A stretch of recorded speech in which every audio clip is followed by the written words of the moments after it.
Un saludo a todas y a todos mis hermanos y mis hermanas. Soy el teólogo y el licenciado en Filosofía y Educación Religiosa, Jairo Antonio Popó Vallecilla, y reverendo sacerdote de la Comunión Anglicana Ortodoxa, y vamos a seguir en nuestro curso sobre qué es la teología. Y estamos siguiendo el libro para comprender la teología de Evangelista Vilanova, editorial Verbo Divino. Se los pongo aquí para que ustedes también lo puedan conseguir y que vayan leyendo este libro, y vamos así de manera conjunta introduciéndonos a esta linda y hermosa disciplina que es hacer el uso de nuestra razón un camino para dar significado y fuentes a la fe, y al mismo tiempo fortalecer nuestra fe para que ilumine a la razón. Y en medio de esa conversación dialéctica entre el concepto y la experiencia, también tenemos que comenzar a buscar efectos transformadores de nuestra realidad, porque el teólogo y la teóloga tienen su fundamento, como siempre lo digo, en la transformación de sus contextos. Un teólogo y una teóloga no se pueden entender por fuera de una realidad contextual, y mucho menos por fuera de la iglesia. Un teólogo tiene su razón de ser cuando participa de manera activa dentro de los grupos pastorales, comunidades eclesiales de base, ejerce el magisterio o también lideran procesos dentro de las bases. Es allí donde el teólogo y la teóloga hoy, dentro del siglo XXI, tiene un lugar, tiene un quehacer y es pertinente. Vamos a comenzar nuestra clase el día de hoy retomando un versículo que me encanta del libro de la sabiduría, así, en medio del contexto del estudio de la teología. Y dice así, capítulo número 13, versículo 5. Apúntalo ahí. Libro de la sabiduría, capítulo 13, versículo 5. Porque la grandeza y la belleza de las criaturas dan idea del que les dio el ser. Repito, porque la grandeza y la belleza de las criaturas dan alguna idea del que les dio el ser. Como hemos hablado en las clases anteriores, la revelación ya es el elemento principal para nuestro acercamiento al conocimiento de Dios. Dentro del cristianismo, una de las características más importantes frente a las demás religiones y otras denominaciones espirituales es que nuestro Dios se ha revelado. Y nosotros los teólogos nos acercamos a ese conocimiento de Dios, poder traducir esos elementos revelados a formas conceptuales que podamos entender. Y ese entendimiento debe llevarnos a una transformación de nuestras realidades. El teólogo está en medio de dos situaciones muy interesantes, y es acercarse a la revelación, al dato revelado que nos encontramos principalmente en las Sagradas Escrituras. Un teólogo que no tenga a la mano las Sagradas Escrituras para hacer teología está haciendo una teología sin ninguna base esencial. Otro elemento importante de la revelación es la tradición, y la tradición la encontramos en la tradición de los pueblos.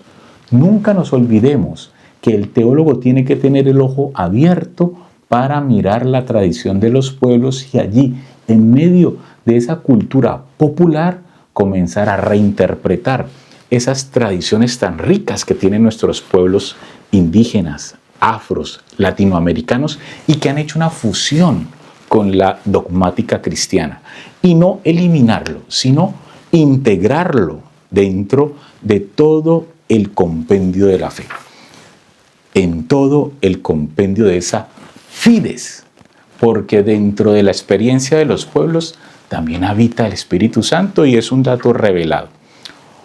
Otra fuente de la teología es esa forma de vivir nuestra sacramentalidad, dentro de los sacramentos, dentro de la iglesia y dentro de ese camino que llevamos de manera conjunta, también la revelación nos dice algo de Dios.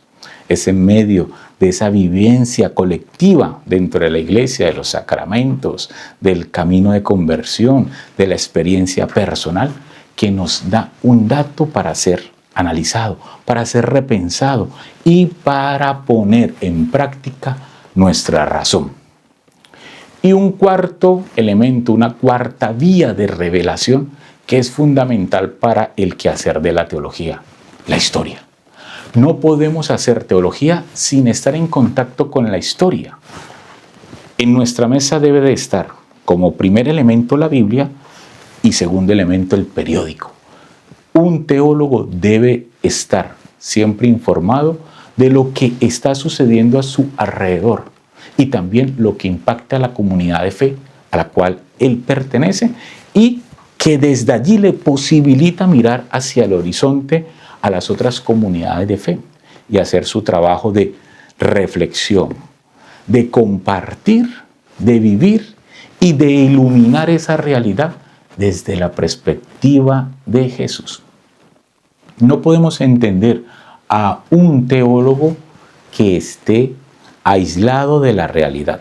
Y a veces me encuentro mucho este escenario donde los teólogos y las teólogas están como viviendo en una burbuja, alejados de la práctica pastoral, alejados de la convivencia eclesial y muchas veces alejados de la experiencia sacramental. Es decir, que son teólogos que se han dedicado a reflexionar, pero sin el contacto con la praxis. Y ese teólogo que solo reflexiona sin tener el contacto con la historia es un teólogo que está llamado a cometer un error de coherencia, porque todas sus reflexiones quedarán en el aire sin sustento y no tendrá un impacto en el oyente. Nosotros, los cristianos, somos agentes que escuchan la palabra, oyentes de la palabra. Y al escuchar la palabra y al ver las realidades, reflexionamos con nuestra razón todo el proyecto del reino de Dios y cómo lo podemos ir implementando. La labor del teólogo es una labor práctica y fundamental en la orientación del pueblo que cree, en ese pueblo que tiene la fe y que permite que estos líderes que se han formado en las facultades de teología comparten ese conocimiento para interpretar la experiencia del pueblo que cree, orientando siempre como modelo el proyecto de Dios en la historia. La función práctica del teólogo es orientar al pueblo para que vaya caminando, teniendo como modelo a Cristo y que en paralelo vaya construyendo el reino de Dios, de justicia, el reino de paz, el reino de concordia en la historia. No solo el teólogo se dedica a escribir y a enseñar, también el teólogo tiene ese llamado a hacer. Y el día de hoy vamos a continuar con nuestro curso. Ya hice esa introducción donde resumí el primero y el segundo capítulo de nuestras clases. El primero es para qué sirven los teólogos y el segundo capítulo titula Teología, la osadía de hablar de Dios, que ya lo vimos. Y hoy vamos a compartir el tercer capítulo, que titula El principio de la teología cristiana.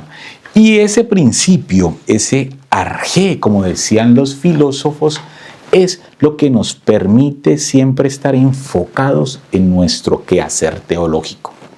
Se puede hacer teología desde diferentes perspectivas. Algunos lo llaman genitivos. Yo soy más partidario del término perspectivas. Podemos hacer perspectivas teológicas desde los pobres, una perspectiva teológica desde las negritudes, una perspectiva teológica desde el punto de vista del feminismo, una perspectiva teológica, desde la forma de acercarnos al ecos, a la bio, a la casa común, como decía el Papa Francisco, también una perspectiva liberadora. Y en medio de estas perspectivas, para no caer en esa tentación de diluir, de fragmentar la teología, tenemos que ser conscientes de ese centro, de ese arjé, de ese fundamento que nos permite desde allí lanzarnos a esos lugares teológicos que nos permiten hacer teología desde nuestro quehacer, experiencia, cultura y vivencia. Así, sin perder ese principio, ese centro, podemos hacer teología, inclusive desde la reflexión de los medios tecnológicos conectados a Internet, que es el lugar donde yo hago teología, desde la perspectiva de la ciberteología. Y cuando ustedes escuchen todos estos términos, tengan en cuenta que no es una teología particular que niegue los fundamentos del credo, que niegue el fundamento de la tradición y mucho menos que niegue las Sagradas Escrituras, sino que teniendo estas fuentes teológicas toman, y aquí por eso me gusta hablar de perspectiva y no de genitivo, toman una perspectiva y unen estas fuentes de la teología y desde esa perspectiva, desde ese prisma, hacen la teología. Y esto es muy importante porque la realidad humana tiene muchos colores, tiene muchas aristas, tiene muchas formas de acercarse. Y la teología no se puede encorsetar en un manual y en una categoría histórica particular, sino que la teología es viva, es dinámica, está en constante quehacer.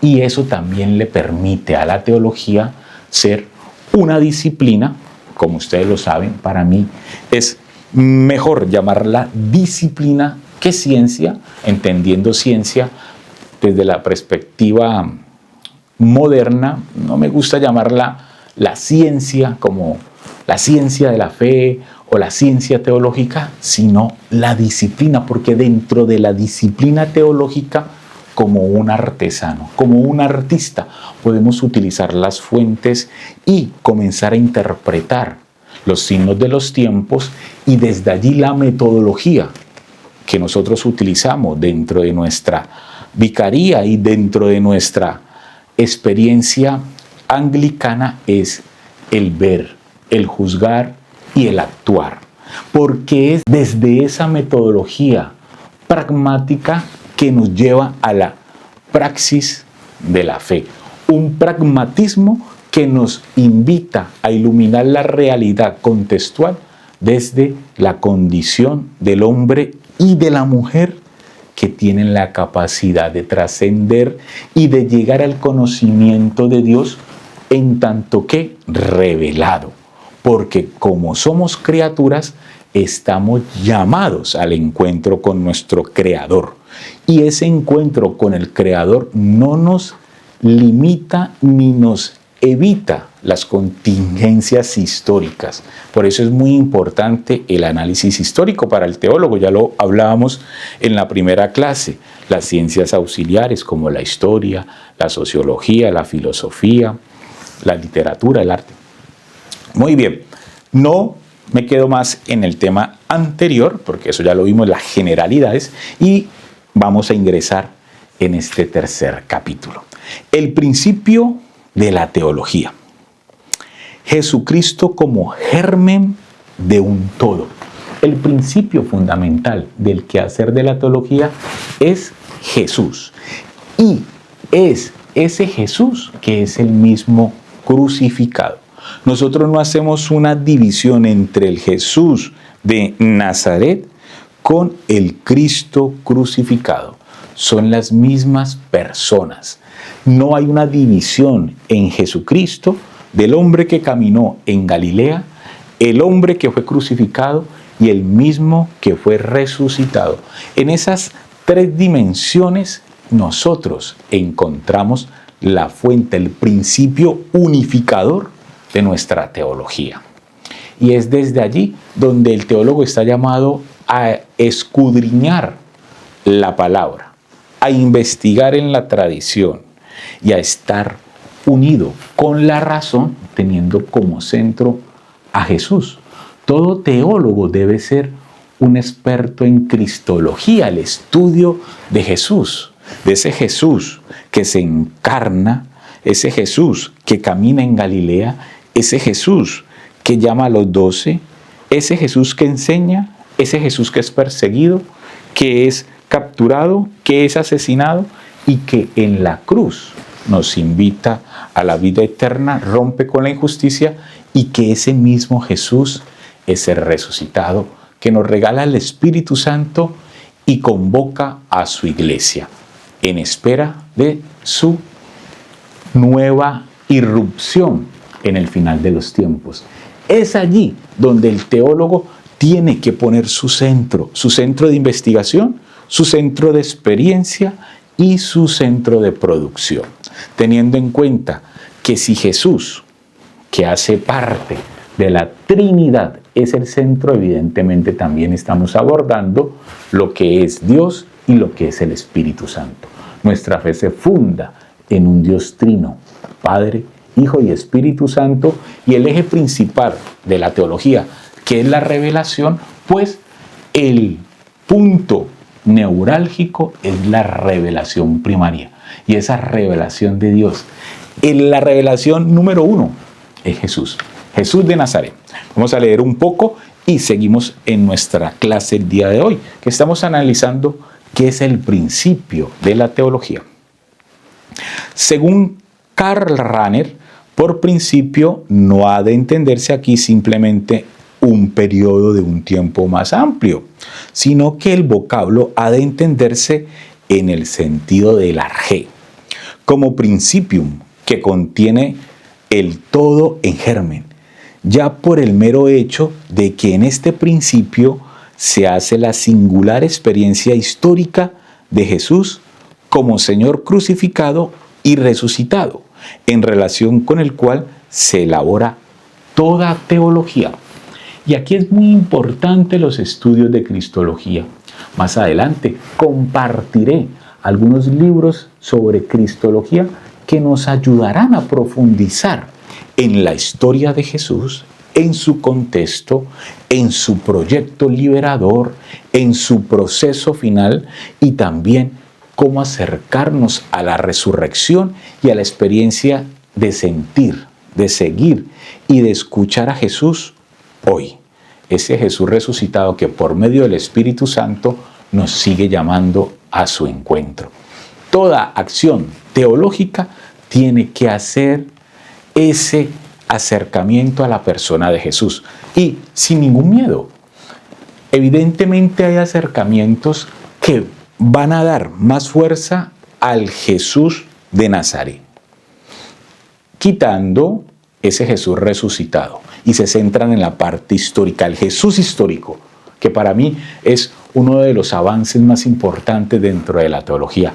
Ese estudio que nació a finales del siglo XIX, pero que a mediados del siglo XX nos regala gran literatura del estudio del Jesús histórico y que hasta el día de hoy nos permite dar razón de la pertinencia y de la existencia de Jesús. Es allí desde esos estudios históricos.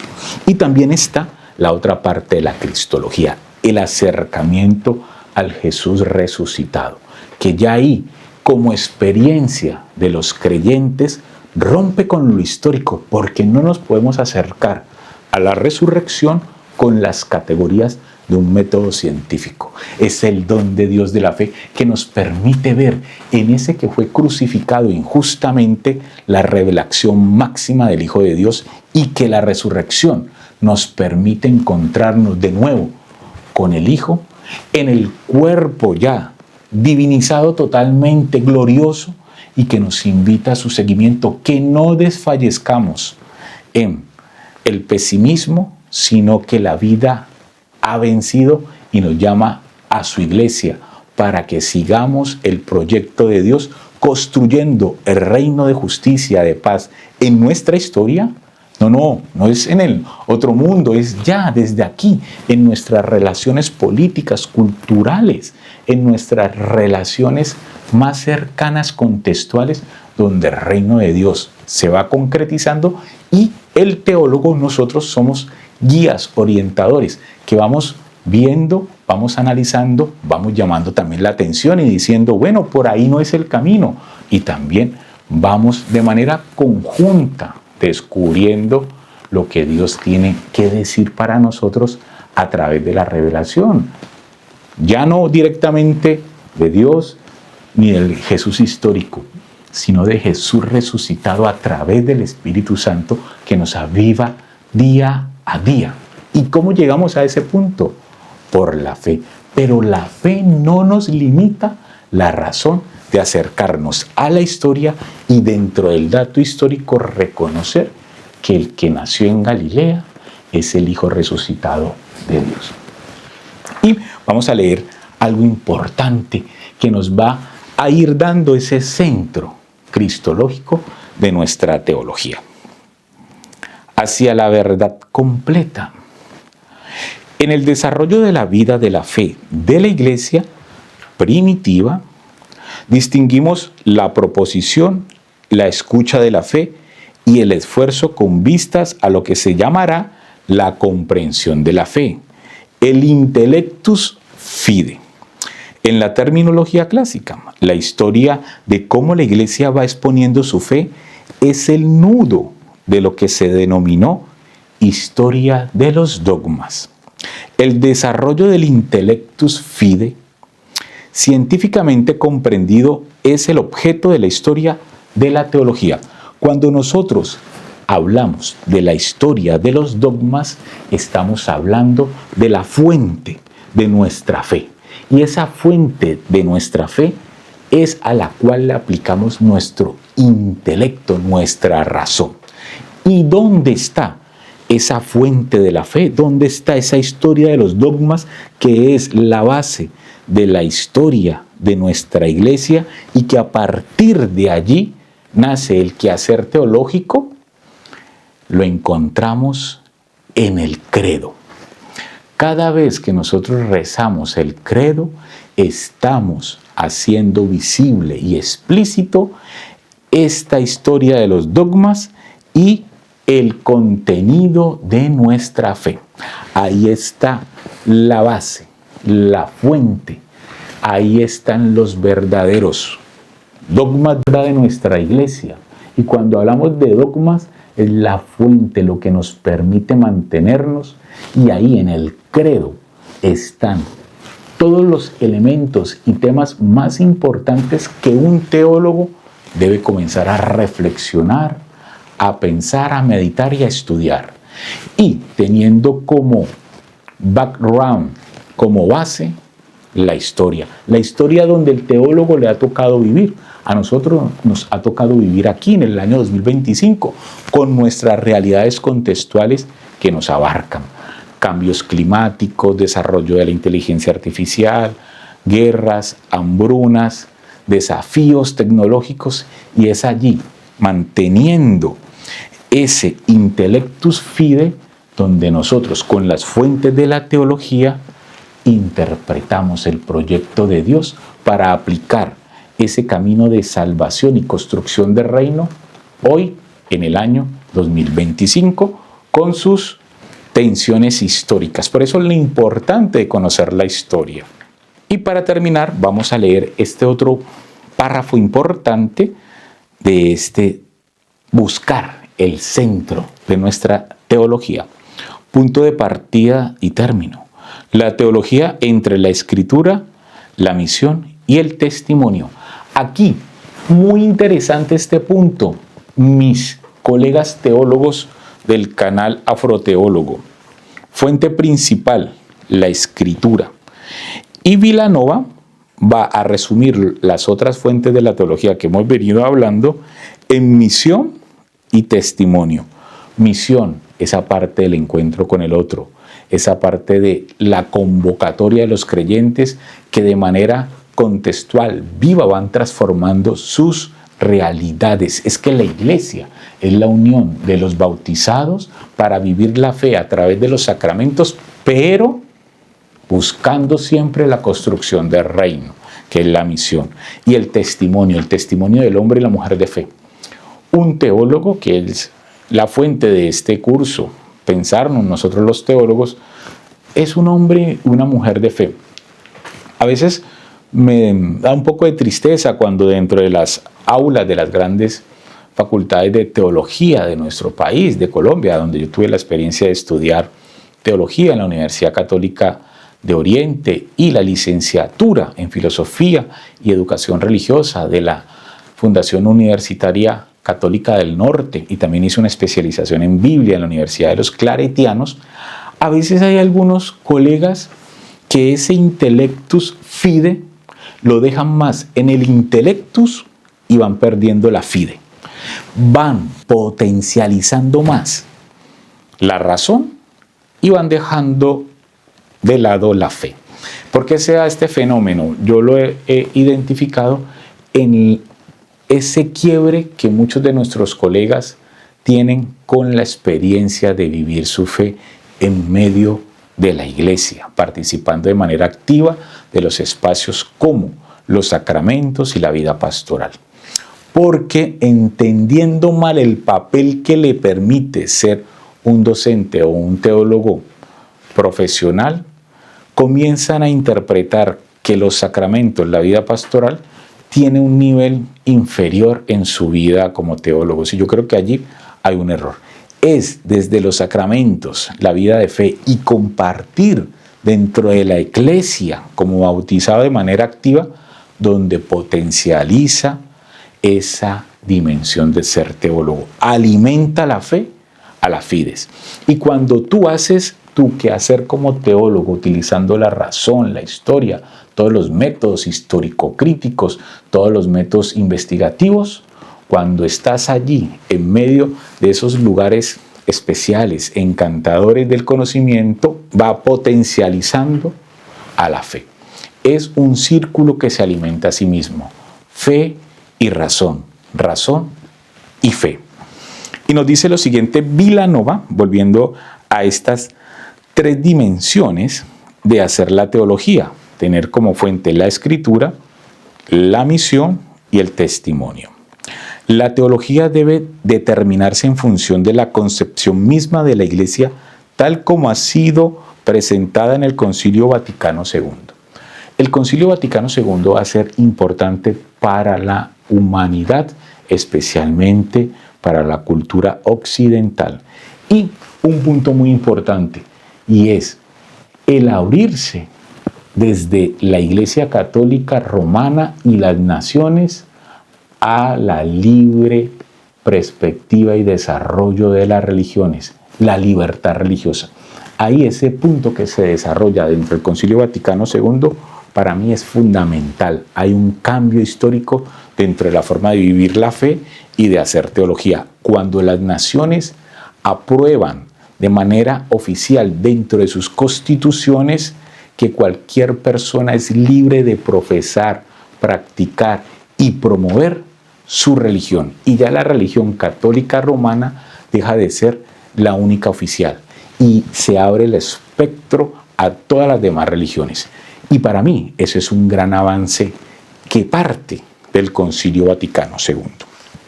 Sigo. Si la Iglesia va peregrinando en la historia y no ha llegado a su término, si la Iglesia se comprende a sí misma como servicio y no es su propio fin, la teología y el dogma mismo tendrán que interpretarse a partir de estos postulados. La teología solo se podrá entender como una grandeza relativa e histórica, poseyendo únicamente un valor funcional. La teología es relativa porque se refiere a la palabra de Dios para servirla y porque se refiere a las cuestiones de una época determinada, contribuyendo a la verdadera comprensión del Evangelio en situaciones concretas. La teología como ya lo hablábamos al principio del curso, es un segundo momento.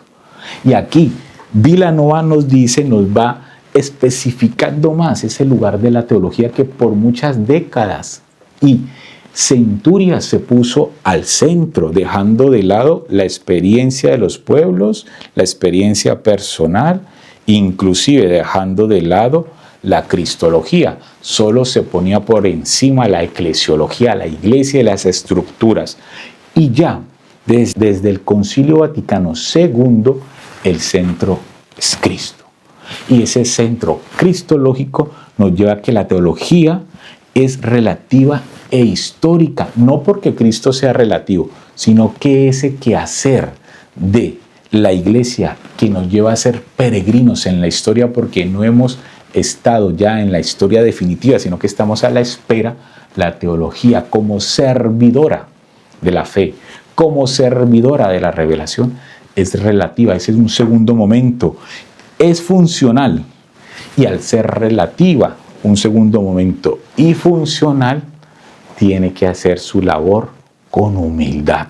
Y el teólogo y la teóloga, para que sean pertinentes en el siglo XXI, tienen que ser personas de fe, que estudian y humildes.